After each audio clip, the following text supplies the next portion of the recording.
En je hebt ook hiervoor meegewerkt aan een ander groot project. Drog heette dat. Ja. En daarin noemde je jezelf... En dat doe ik nu. Ah, dat doe je nu? Oh ja. En Arrear ben ik nog steeds op afstand degene die meekijkt. Oh ja. Dus je zit nu bij Drog en daar noem je jezelf forensisch journalist. Ja, compleet iets anders. Ik dacht dus bij forensisch dat vooral zeg maar de detectives, weet je wel. En dus lijken onderzoeken en zo. Ja, forensisch het is ook wel onderzoek. detective. Forensisch, het idee daarvan is eigenlijk dat je probeert om op wetenschappelijke wijze conclusies te trekken over dingen die er gebeuren die niet zo makkelijk te snappen zijn. Dus wat we doen is dat we kijken naar de metrics van social media berichten. Om daarmee te kijken, gebeurt hier iets wat klopt of niet? Wordt een bericht verspreid zoals je het zou kunnen verwachten? Mm-hmm. Of is een bericht aan het verspreiden op een manier die een beetje inauthentiek lijkt? Ja. En dat zijn de momenten dat we gaan opletten en dat we het labeltje desinformatie tevoren halen en zeggen, wacht eens even, misschien is dit een moment waar je naar kan kijken. Dus het punt daar... Want jullie hebben onder andere ontdekt bijvoorbeeld dus die popster, die Nederlandse popster.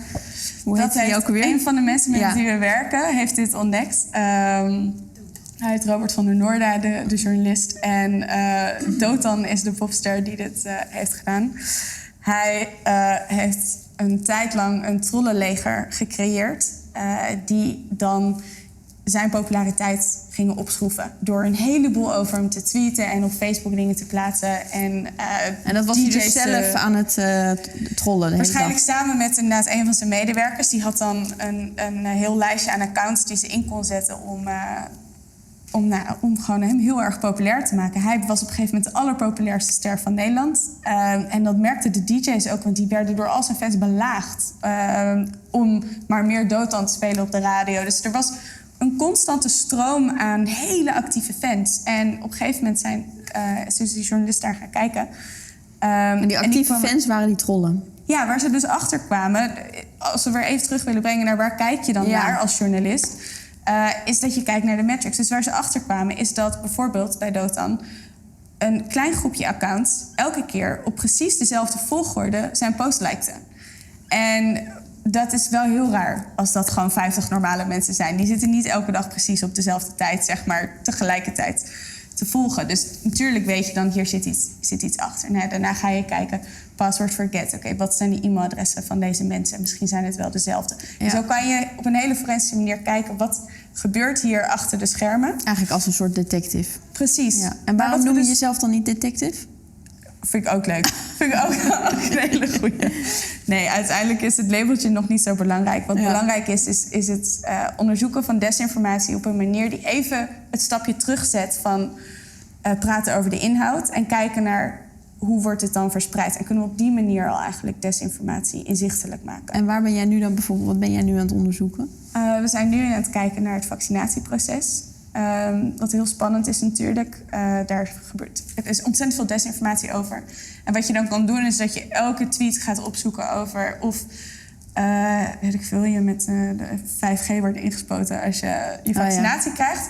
Dat zou je kunnen doen. Wat je ook kan doen is dat je gewoon naar het vaccinatiegesprek gaat kijken en zien welke accounts gedragen zich een beetje verdacht.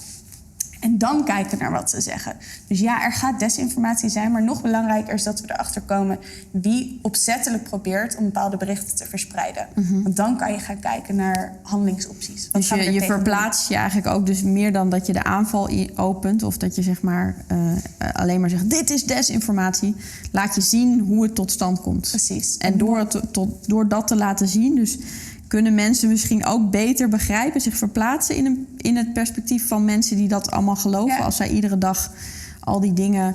Ja, en nu heb je de core van wat Drog doet eigenlijk in alle projecten. Het idee dat we om desinformatie inzichtelijk te maken, mensen moeten meenemen in het proces en de tactieken van desinformatie. Als je inzicht kan krijgen in hoe desinformatie wordt gemaakt, dan ga je het wel begrijpen. Dus we hebben ook een serious game ontwikkeld, waarbij je in de huid van de bad guy moet stappen. Dan moet je zelf je eigen desinformatiecampagne starten en dan al die tactieken door.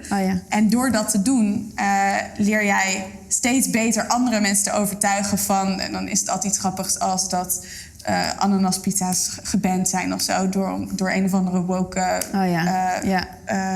burgemeester. Ja. onzinverhaal. Maar als jij leert om dat op zo'n goede manier te verspreiden, dan ga je op een gegeven moment denken, oh wacht, hier had ik zelf eigenlijk ook wel voor kunnen vallen. Ja. Aan de andere kant had ik dit ook geloofd, als ik dit maar gewoon zie. En nu, als ik het tegenkom, zal ik het minder snel begrijpen.